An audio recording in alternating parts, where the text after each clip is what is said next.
Assalamualaikum warahmatullahi wabarakatuh. Di sini saya Fitri Wahyuni, NPM 1813-0340 dari Pendidikan Geografi 2018. Di sini saya akan menjelaskan buku mengenai dasar-dasar penyuluhan pertanian. Buku ini ditulis oleh Sri Harijati, Nurul Huda, dan Papyrus Pina Pertiwi. Video ini dibuat untuk memenuhi tugas mata kuliah Geografi Pertanian. Baiklah, di sini saya telah membuat mind maps dari buku ini. Baiklah, di sini saya akan menjelaskan mengenai isi dari buku ini. Jadi, di dalam buku ini membuat 9 buah modul, yaitu ada yang pertama, yaitu sejarah dan pengertian penyuluhan pertanian.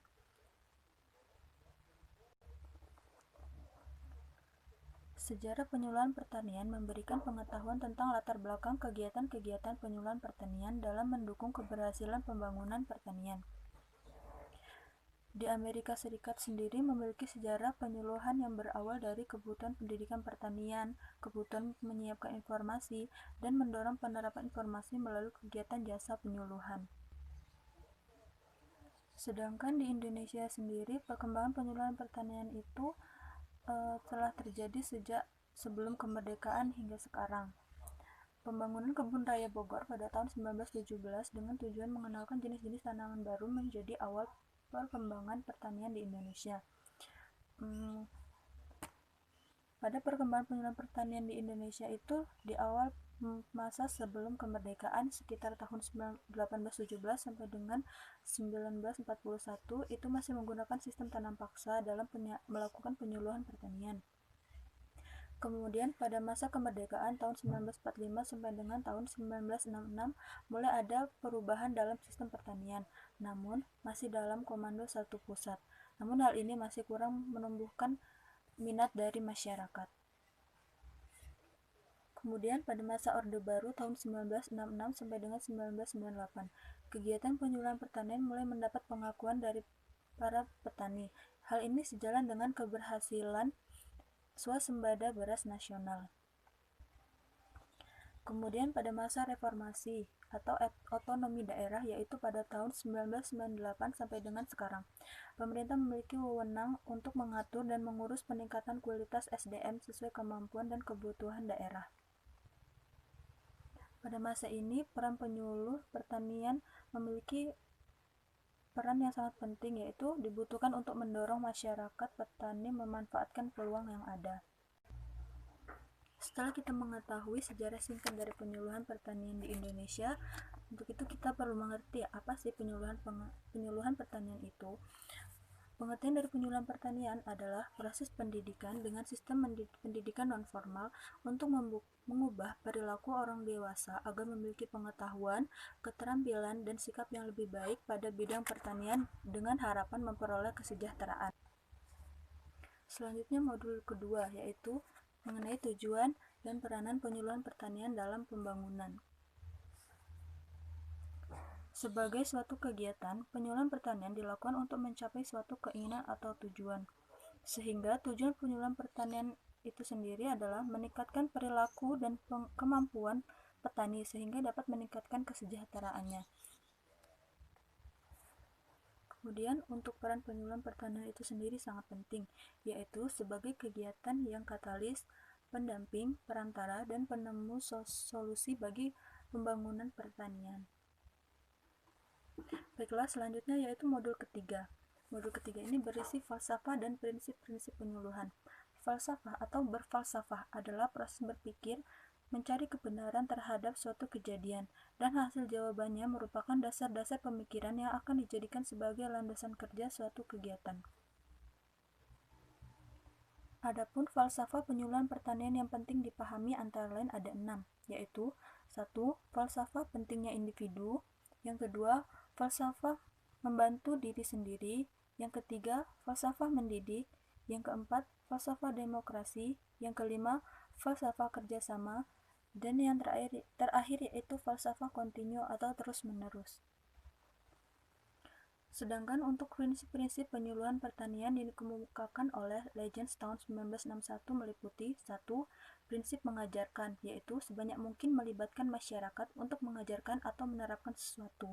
Yang kedua yaitu prinsip akibat, yaitu memberikan akibat atau pengaruh yang baik atau bermanfaat. Yang ketiga yaitu prinsip asosiasi, yaitu dikaitkan dengan kegiatan lainnya atau pengangkangan sebelumnya yang dimiliki oleh petani. Di sini maksudnya yaitu menggabungkan pengetahuan yang telah dimiliki oleh petani itu sebelumnya. Selanjutnya yaitu modul keempat. Modul keempat yaitu sistem penyuluhan pertanian. Sistem penyuluhan pertanian merupakan suatu bentuk perangkat yang menghidupkan pengelolaan pertanian secara terpadu.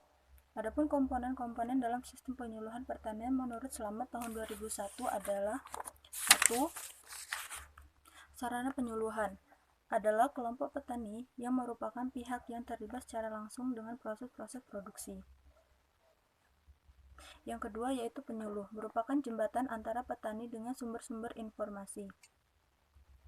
Yang ketiga yaitu kelembagaan petani, yaitu sebagai wadah kumpulan petani yang terlibat secara langsung dalam kegiatan penyuluhan pertanian. Yang keempat, kelembagaan sistem agribisnis, yaitu sebagai wadah pelaku agribisnis yang tidak hanya berorientasi pada proses produksi, tetapi juga pada penanganan pasca panen dan pemasarannya. Yang kelima, lembaga pendidikan, sebagai lembaga yang mempersiapkan penyuluhan agar memiliki kemampuan yang lebih tinggi, baik dari segi teknik bertani maupun cara menyampaikan informasi kepada petani. Yang keenam, lembaga penelitian, merupakan lembaga yang menyediakan penemuan-penemuan baru untuk diintroduksikan pada petani. Yang terakhir yaitu sumber informasi, berupa pihak-pihak yang memiliki informasi yang bermanfaat bagi petani sebagai pengguna informasi atau bagi pihak lain yang memegang peran dalam kegiatan penyuluhan pertanian. Baiklah, modul yang selanjutnya yaitu modul yang kelima, yaitu sasaran penyuluhan pertanian. Sasaran utama dari penyuluhan pertanian adalah masyarakat petani maupun keluarganya. Dalam melaksanakan kegiatan penyuluhan, penting bagi seorang penyuluh untuk memahami sasarannya. Memahami sasaran berarti memahami ciri-ciri utama para petani. Penyuluhan sebagian besar merupakan masyarakat pedesaan. Ciri-ciri tersebut dapat dijadikan bahan pertimbangan bagi pelaku kebijakan dalam menentukan program pembangunan di pedesaan. Selanjutnya yaitu modul yang keenam, peranan penyuluh dan organisasi penyuluhan pertanian. Penyuluh dapat memposisikan dirinya sebagai motivator, edukator, fasilitator, dinamisator, organisator, penasihat, penganalisis, dan lain-lain yang perannya itu akan membawa manfaat terutama bagi petani sebagai sasaran penyuluhannya. Selanjutnya yaitu untuk peran organisasi penyuluhan pertanian. Secara umum, organisasi penyuluhan pertanian dibentuk untuk memperlancar kegiatan pendekatan para petani dalam mengintroduksikan program pembangunan pertanian.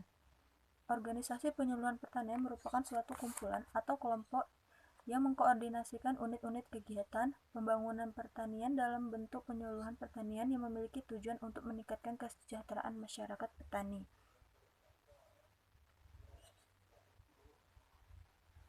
Yang selanjutnya modul ke-7 yaitu komunikasi dalam penyuluhan pertanian. Merupakan proses penyampaian pesan atau informasi dari penyuluh kepada petani. Dalam proses komunikasi ada beberapa komponen atau unsur yang tidak dapat dihilangkan, salah satunya karena masing-masing merupakan bagian yang pokok. Bagian yang pokok itu adalah unsur-unsurnya itu ada sumber, pesan, saluran, penerima, tujuan, dan perlakuan. Selanjutnya yang nomor 8 yaitu proses adopsi dan infus inovasi pertanian. Adopsi dalam kegiatan penyuluhan pertanian pada hakikatnya dapat diartikan sebagai proses perubahan perilaku pada diri seseorang setelah menerima inovasi yang disampaikan oleh penyuluh. Penerimaan di sini mengandung arti tidak sekedar tahu, tetapi sampai benar-benar dapat melaksanakan atau menerapkannya dengan benar serta menghayatinya dalam kehidupan dan usahanya. Ada 5 tahapan yang terjadi dalam proses adopsi inovasi, yaitu kesadaran, minat, penilaian, percobaan, dan penerapan. Pada setiap tahapan adopsi inovasi tersebut, ada beberapa faktor yang mempengaruhi pengambilan keputusannya, yaitu faktor pribadi dan faktor lingkungan sasaran. Yang terakhir yaitu modul ke-9, pendekatan atau strategi, pelaksanaan, dan permasalahan penyuluhan pertanian di Indonesia. Pendekatan atau strategi dalam penyuluhan pertanian adalah suatu model tentang pelaksanaan kegiatan penyuluhan yang dapat digunakan untuk mencapai tujuan yang diinginkan. Adapun beberapa jenis pendekatan penyuluhan pertanian yang telah dikembangkan antara lain: 1. Pendekatan konvensional, yang kedua, pendekatan latihan dan kunjungan, yang ketiga, pendekatan perguruan tinggi, yang keempat, pendekatan komoditas dan sistem terpadu, yang kelima, pendekatan pembangunan pertanian terpadu, yang keenam, pendekatan pembangunan desa terpadu, dan yang terakhir, pendekatan otonomi daerah atau pendekatan partisipatif. Baiklah, mungkin hanya ini yang dapat saya sampaikan. Lebih dan kurangnya saya mohon maaf. Saya akhiri. Wassalamualaikum warahmatullahi wabarakatuh.